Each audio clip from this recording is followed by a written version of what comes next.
Почитувани, наместо извинување до граѓаните и оставки, функционерите од власта кои кријат имоти бегаат од одговорност.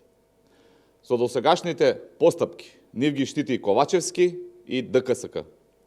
Институциите, наместо да отворат постапки, пишуваат бледи соопштенија и не преземаат никаква иницијатива. Аферата тајни имоти опфаќа функционери именувани од владата, а кои имаат голема партиска историја во СДС, односно држат повеќе функции во партијата. Таков е примерот со Ана Марија Павич, која е именувана за член на управниот одбор на прифатниот центар за баратели на азил и не поднела анкетен лист, а истата е координатор на форумот на жени во општинската организација Бутел и била кандидат за советник од партијата.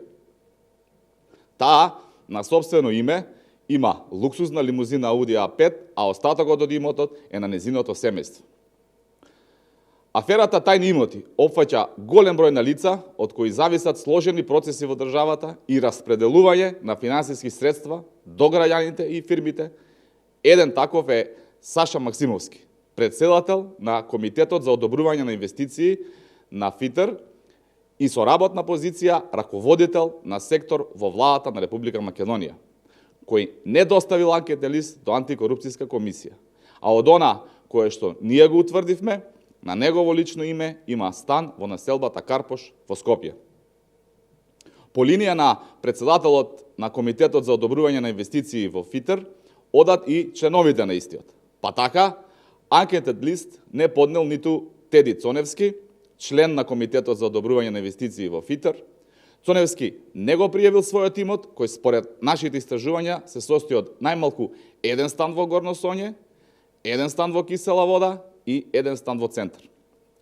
Цоневски е основач на фирмата Интрател Софт Доел Скопје, која ја формирал во месец септември оваа година.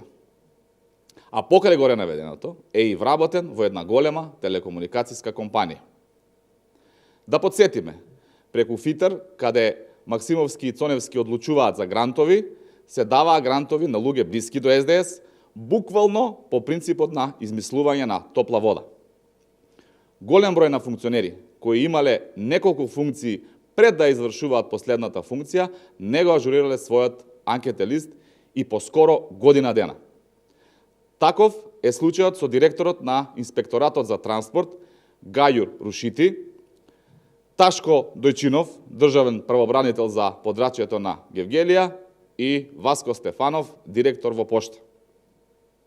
Очекуваме Ковачевски, наместо да ги брани, да побара пресек од Државната комисија за спречување на корупција од сите функционери кои не поднеле анкетни листови и да ги разреши.